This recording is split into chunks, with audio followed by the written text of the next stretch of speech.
同一艘郵輪，同一條航線，同樣的天數，為什麼有些人覺得超值，有些人卻覺得睡不好、走太遠、太吵，甚至暈船？很多時候差別就出在一個地方，房間選錯了。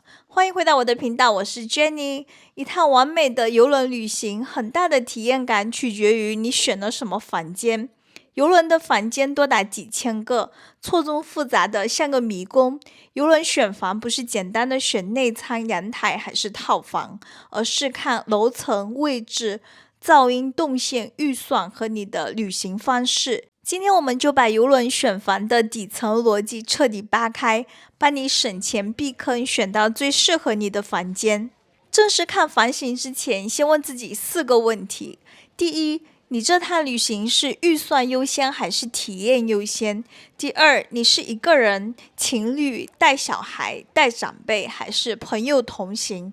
第三，你會在房間待很久嗎？還是大部分時間都在床上玩？第四，這條航線主要是看風景還是港口密集，每天都下船？這4個問題會直接決定你適合哪種房。大家在選房的時候最經常會遇到的問題是，多加點錢升級成陽台房到底值不值？但其實真正你需要的答案是藏在前面4個問題裡的。郵輪房型最常見的可以分成4大類。第一是內艙房，沒有真正的窗戶，價格通常最友好，適合預算優先，白天幾乎不待房間，只把房間當睡覺和洗澡空間的人。比如說我大學的時候就最喜歡選這種房，因為學生預算有限，加上精力充沛，郵輪上的什麼活動都想參加，這個房型就太適合了。第二是海景房，有窗或懸窗，可以看到外面，但窗戶通常不能打開，適合想要自然光但不一定需要陽台的人。和第一種相比，至少你知道外面天黑了還是天亮了。但說實話，這個窗戶通常觀景效果是差強人意的，要麼是上面不是很乾淨，要麼還有可能上面有點遮擋物，比如說救生艇之類的。我個人不是很喜歡這種房型，我住過一次之後，就是感覺要麼省點錢住第一種，要麼加點錢住下一種，那就是第3種陽台房。陽台房有自己的戶外空間，可以看海、吹風、發呆，也是很多人第一次坐郵輪時最向往的房型。然後比如說像我隨着年紀的增長，已經不想要參加那麼多活動了，想要偶爾多一點安靜的空間、新鮮的空氣。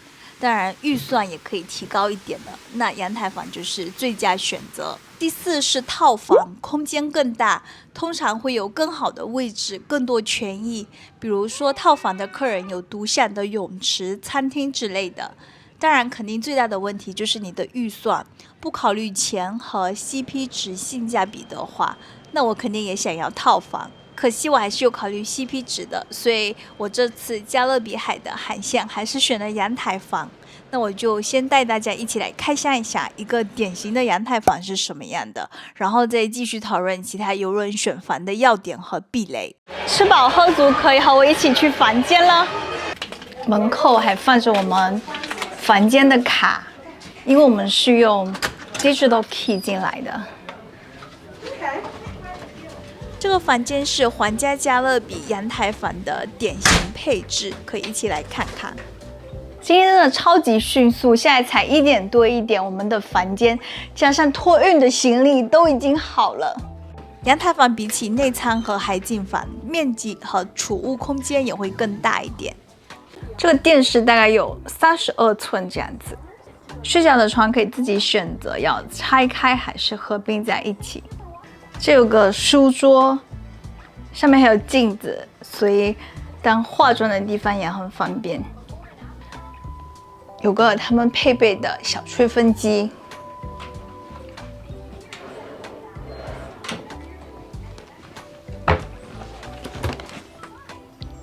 冰箱。虽然有不同房型，但同一艘郵輪，這些配置都大差不差。這邊是衣櫃的空間，我現在打算把行李都整理一下。2、4、6、8、10，一共有10個衣架。這邊還有很多衣架，然後有個 safety box， 下面還有2個大抽屜，儲物空間還是挺大的。看看衛生間，一個淋浴的地方，馬桶和洗手台。這邊還有3層架子，可以放一些東西、雜物。這裡有2條浴巾和2條毛巾，然後有一個肥皂。下面有個垃圾袋、垃圾桶，垃圾桶是固定在架子裡面的。旁邊有個馬桶刷。洗澡間就是他們有給一個2合1的，所以是 shampoo 和 body wash 都在一起的。淋浴上面這根線可以簡單的晾一下泳衣之類的。麻雀雖小，還是該有的都有的。門旁邊還有一個全身鏡。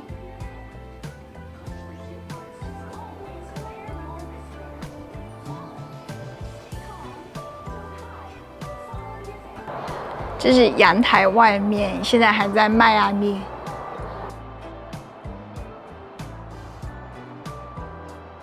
虽然很多房間都叫陽台房，但是陽台房也不是只要有陽台就一定好。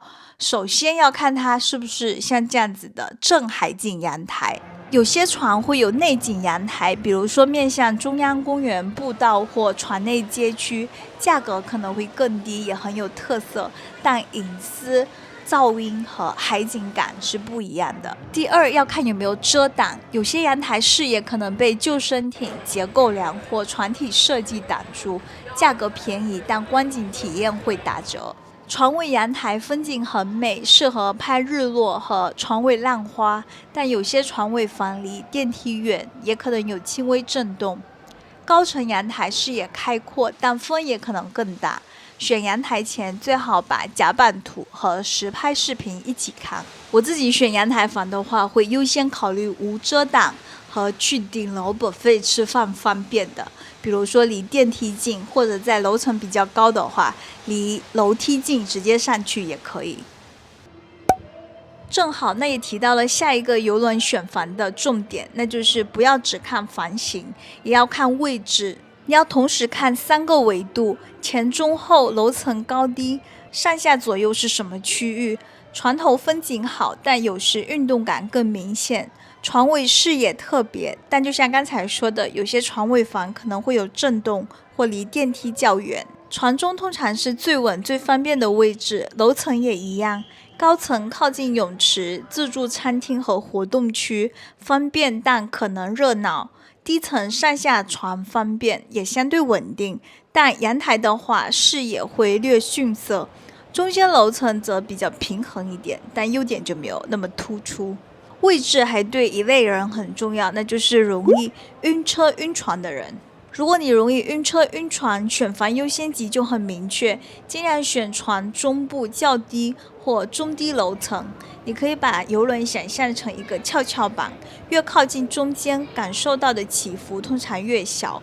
樓層越高，在風浪中越容易感覺到擺動。擔心暈船的人也可以考慮海景房或陽台房，因為你能看到地平線，也更容易獲得新鮮空氣。還有一個也算是沒選好位置造成的問題，那就是很多新手最容易忽略的噪音問題。選房時一定要看你的房間上面、下面、旁邊是什麼，盡量避免正上方或正下方是泳池甲板、自助餐廳、夜店、劇院、賭場、酒吧、健身房、兒童活動區、廚房或服務區域的房間。白天你可能覺得沒關係，但到了晚上或清晨，推車聲、音樂聲、腳步聲，電梯附近不一定不能選，因為方便。但如果房門正對電梯廳或主通道，來來往往的人會更多。對睡眠敏感的人，最好選上下都是客房的樓層。除了房型和位置，郵輪選房還要看航線。如果你去阿拉斯加、挪威峽灣、冰島、南美或者一些風景型航線，陽台房的價值會明顯上升，因為很多美景是在航行中出現的，你不用跟別人擠甲板就能在房間看風景。如果是加勒比海、巴哈馬這種海島度假航線，陽台當然舒服，但如果你每天都在泳池、沙灘、酒吧和岸上活動，內艙房或海景房也可能很划算。如果是地中海或者歐洲港口密集航線，每天早出晚歸，房間主要是睡覺，預算有限的話，不一定非要上陽台。下一個是出行成員對選房的影響。如果是家庭或多人同行，選房邏輯又不一樣了。帶小孩的家庭可以優先看3人房、4人房、家庭房，或者是2間連通房。連通房的好處是空間更靈活，2個衛生間也更方便。缺點是通常價格更高，而且熱門航線很快會被訂走。帶長輩旅行，盡量不要選離電梯太遠的房，尤其是超大型郵輪，走廊真的可能比你想象中還要長很多。連我自己剛剛也說，我會優先考慮去吃飯方便的地方位置。如果3餐都算進去的話，最常吃的肯定還是頂樓的自助餐廳。帶小朋友的話，也可以考慮靠近兒童活動區、泳池或者是自助餐廳的樓層，但不要在正下方就好。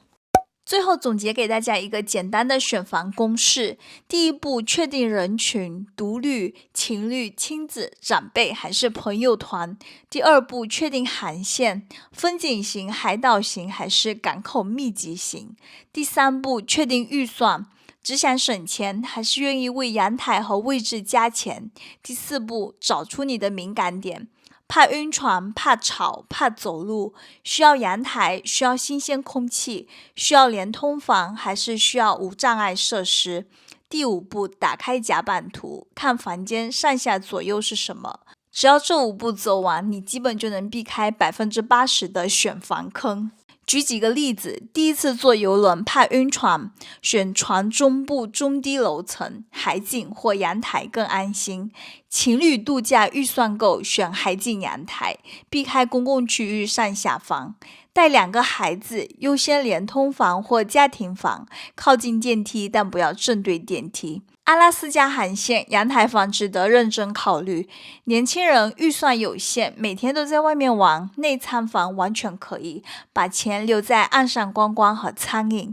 或者有時候還有一種省錢的方法，是你不選房，隨機看系統，最後開盲盒。分享一個我覺得可以預判踩雷的點，就是當你看到同類房型卻便宜很多的時候，要多看一眼原因，可能是位置偏、視野遮擋、噪音風險高，或者離電梯很遠。